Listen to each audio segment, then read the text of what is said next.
Pour la suite du programme, nous allons tout de suite observer une pause café pour permettre à Maître de respirer, de se régénérer. Et aussitôt après, nous allons reprendre pour les débats. Et écouter vos questions auxquelles il va essayer de répondre, mais avec lui, tous ceux qui sont là, tous les professionnels qui sont là. Maintenant, allons-y pour la pause. Merci.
On les rapproche d'un article que nous avons dans notre loi sur les voies d'exécution qui dresse la liste des objets insaisissables. Et justement, on y fait exception dans cette liste d'objets insaisissables à certains objets qui sont insaisissables mais qui ne le sont plus s'ils appartiennent justement au fonds de commerce. Donc ça nous donne une liberté aussi de saisie des éléments incorporels du fonds de commerce. Alors, après, les questions qu'on peut se poser, et on pourrait donner lieu aussi à débat, est-ce que ces éléments incorporels du fonds de commerce sont saisissables individuellement? Est-ce qu'ils sont saisissables uniquement dans leur entier? Est-ce que, par exemple, pour certains, lorsqu'ils sont des éléments déterminants du fonds de commerce, eh bien justement, par exemple, si vous avez un bar à vin et que vous saisissez la licence 4, donc la licence de boisson,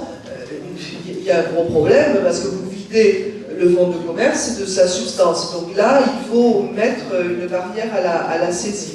Alors on oscille un petit peu justement entre permissivité, parce que justement vis-à-vis des objets insaisissables, parce qu'ils appartiennent au fonds de commerce, ils redeviennent saisissables. En revanche, s'ils sont des éléments essentiels du fonds de commerce, ils perdent leur caractère saisissable. Donc on aussi, il y a quand même une petite difficulté peut-être à ce moment-là. J'avais noté autre chose sur... oui, il y a une chose, moi, qui me posait problème. C'est le parallèle ou la question que vous avez posée, nantissement égale saisie conservatoire. Bon, peut-être que ce serait intéressant d'en débattre et de revenir sur le sujet. Autre chose qui a été très intéressant aussi dans ce que vous avez dit, vous avez expliqué que dans la saisie des éléments incorporels, parfois la procédure elle-même n'était pas prévue. C'est-à-dire qu'on a le droit de saisir les éléments incorporels et les droits incorporels, mais la procédure elle-même n'existe pas. Et vous avez dit, on raisonne par analogie. Oui, nous avons exactement la même chose en France, dans le droit français. Par exemple, si vous prenez la loi, vous avez dans la loi un chapitre qui s'appelle « Saisie des droits incorporels ». Et quand vous allez dans le décret, ce qui correspond, c'est « Saisie des droits d'associés et valeurs mobilières ». Donc on a réduit le champ entre la loi et le décret. Et quand on arrive au moment de la saisie, par exemple, ça a été le cas d'une licence de taxi, eh ben, on n'a pas la procédure. Alors comment est-ce qu'on fait? Alors, la Cour de cassation a rendu un avis en disant on procède par analogie. Justement, donc on utilise la procédure de la saisie des droits d'associés et valeurs mobilières pour l'ensemble des droits incorporels, donc licence de boisson, licence de taxi et autres. Voilà. Donc ça c'est un point qui est réglé. En ce qui concerne la question sur nantissement égal saisie conservatoire, personnellement, je dirais non. Je pense qu'il y a deux procédures différentes, dont les effets sont différents. Non? Enfin, je me pose la question. Hein, est-ce que si on examine le nantissement, il a des effets au-delà de la saisie, puisqu'il permet surtout, grâce aux privilèges qu'il confère, droit de suite et droit de préférence, mais surtout droit de suite, de suivre donc le bien en quelque même qu'il se trouve, à le cas de la saisie conservatoire. Donc les effets étant différents, est-ce qu'on n'a pas intérêt à faire les deux procédures? On ne qualifiera pas de frustratoire, puisque les effets ne sont pas les mêmes. Après, on pourrait vous dire, vous faites deux actes, alors on va faire qu'un. Non, ce n'est pas exactement la même chose. Bon, ça c'est une question que je pose à l'auditeur. Voilà pour le début de mes réflexions. J'en aurai peut-être d'autres. Je vous remercie, Madame la. Donc, ça c'est un point. Ce qui n'est pas le cas de la saisie conservatoire. Alors voilà, ça c'est intéressant. Et alors, puisque vous abordez la saisie des droits d'associés et valeurs mobilières, on avance un peu par rapport au commerce, il y a quelque chose qui est quand même intéressant avec le nantissement, c'est que on a diverses formes de sociétés. Prenons le cas d'une société civile immobilière familiale. Donc c'est le cas très, très souvent chez nous parce que maintenant les gens n'achètent plus en nom propre, ils créent des SCI et ils achètent sous forme de SCI. Alors moi je poursuis un des associés de la SCI qui se trouve, admettons, être le fils du gérant de la SCI. Or vous savez que ma procédure elle va débuter par un acte que je vais aller remettre au gérant. Et ce gérant, si c'est le père de l'associé, je vais lui dire voilà, je vais saisir les parts de votre fils au sein de la société. Bon, vous imaginez bien qu'il va y avoir très vite une vente sauvage qui va s'effectuer dans mon dos et dans le dos des créanciers. Alors qu'est-ce que vous avez intérêt à faire? Avant de démarrer la procédure, que vous ayez un titre exécutoire ou que vous n'en ayez pas, vous allez faire votre nantissement. Et même s'il vend, comme le nantissement vous confère le droit de suite, vous ne risquez rien. Vous garantissez finalement la validité de votre procédure par le nantissement. D'où l'intérêt de la distinction entre ces deux actes que sont le nantissement et la saisie conservatoire qui n'ont encore rien. Deuxième question, c'est toujours le même problème qui se pose concernant les créanciers inscrits. Comment on fait pour les remettre? Les créanciers inscrits.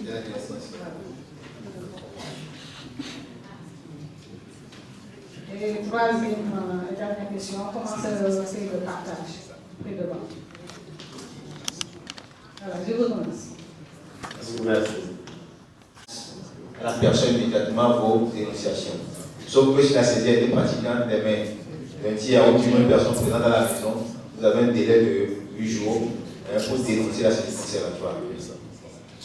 Pour la seconde question, comment faire pour connaître les créanciers inscrits? C'est ce que je disais par rapport à l'article 173 de l'acte uniforme portant sûreté qui exige qu'avant de procéder à la vente, de prendre l'état des inscriptions qu'il y a sur le fonds. Donc si les créanciers sont inscrits sur le fonds, l'état descriptif vous dit toutes les, les garanties, ou bien les garanties qui ont été, je ne sais pas, qui ont été inscrites sur ce fonds. C'est l'état descriptif qui vous dit tout. C'est comme en matière immobilière, où vous demandez l'état descriptif ou le bordereau analytique qui vous instruit sur l'état actuel, voilà, des sûretés qui ont été prises sur le bien. Maintenant, pour la dernière question, c'est ça que j'avais évoqué au niveau des derniers articles 333 là, pour la répartition du prix, que le législateur a même prévu a eu surenchère de 1/6 pour permettre d'augmenter le prix de vente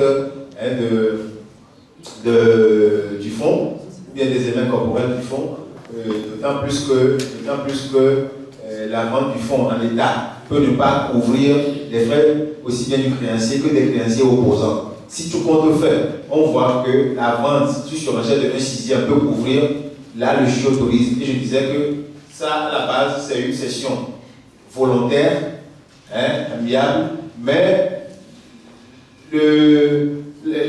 la surenchère de 1/6 judiciarise la vente. Ce n'est qu'un juge qui peut ordonner cela. Maintenant, si le fonds est vendu, l'officier qui a procédé à la vente ou bien l'officier qui est en charge de la procédure reprend l'argent et procède au dispatching du produit de la vente. C'est un solde, c'est remis au débiteur. S'il n'y en a pas, sauf que on avait parlé des statuts où il y a des conventions qui peuvent donner des droits de préemption au profit de certaines personnes. Et la loi disait qu'il faut que ces conventions soient inscrites, il faut en parler dans le cahier de charge. Quand ce n'est pas dans le cahier de charge, ça n'aura pas d'effet. Mais quand c'est dans le cahier de charge, je crois qu'il y a toujours leurs droits de préemption et ils sont préférés par rapport à certains principes. C'est sur la base de ce que nous faisons d'habitude que ce prix-là aussi est partagé. L'état financier de la société, pendant les 3 ans, c'est ce qu'il a fait, des informations sur la société. Mais là, c'est ces informations qui nous permettent d'avoir que c'est la société le fond. À tel client, tel client, tel client, tel client. Et bien, comment va procéder la vente de la clientèle, par exemple, ou le non commercial. C'est vrai que je me pose également cette question. Si on peut déjà faire des tentatives de réponse à cela. Madame la Présidente.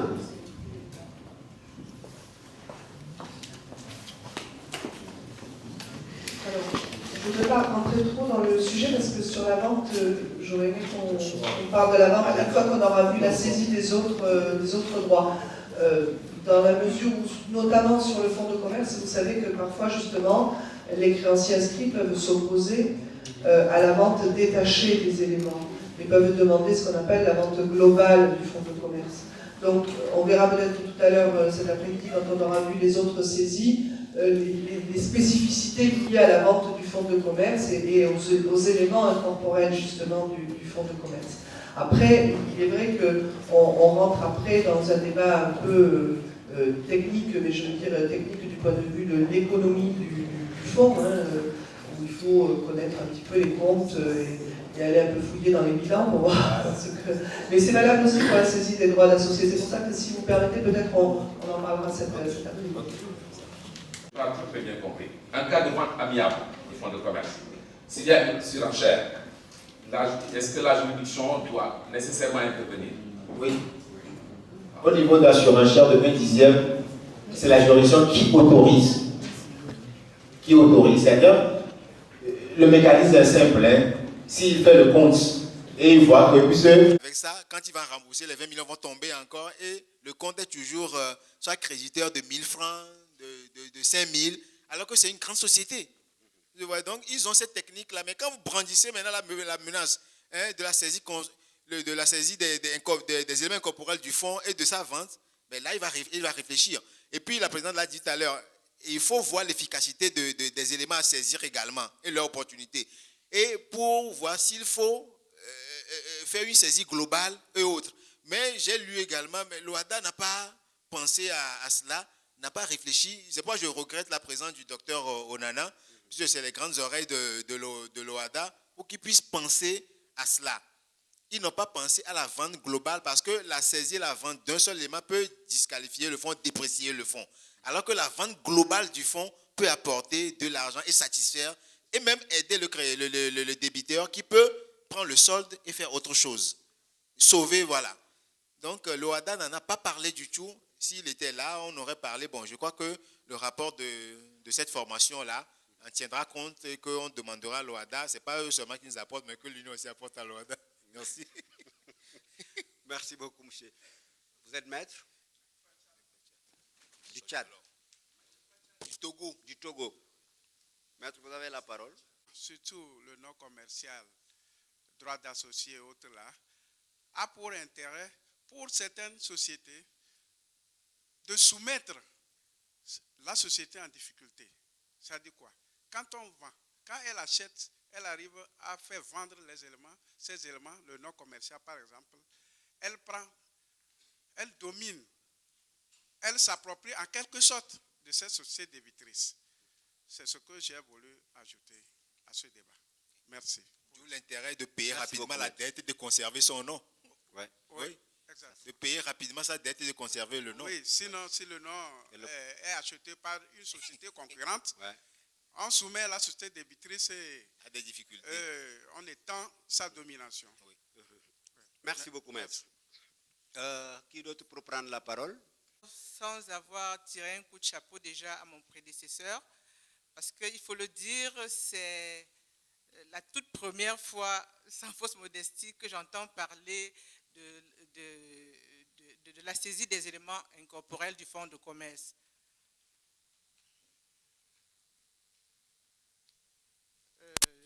Et donc, je dirais merci à la Chambre nationale du Sénégal, merci à l'Union internationale. Et en guise d'introduction, je dirais, nous avons axé notre travail sur une analyse qui se veut, comment je vais dire, qui se veut juste pour planter le décor. Nous essayons de ressortir beaucoup plus les problématiques qui nous permettront de voir le vécu quotidien de l'huissier de justice dans la saisie des avoirs bancaires.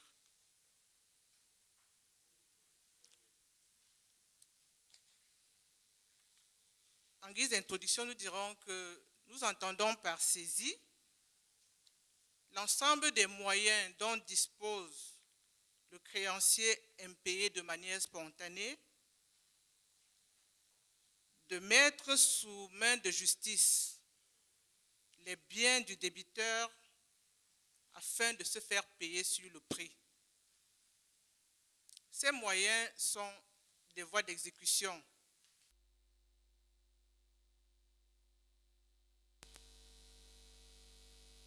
procédures immobilières, des procédures mobilières en ce qui concerne les biens corporels, également des procédures mobilières en ce qui concerne les biens meubles. Et la saisie des avoirs bancaires fait partie des procédures de saisie pour ce qui est des biens meubles incorporels. Par avoir bancaire, nous entendons les sommes détenues par un tiers. Ce tiers qui peut être une banque ou encore un établissement financier assimilé.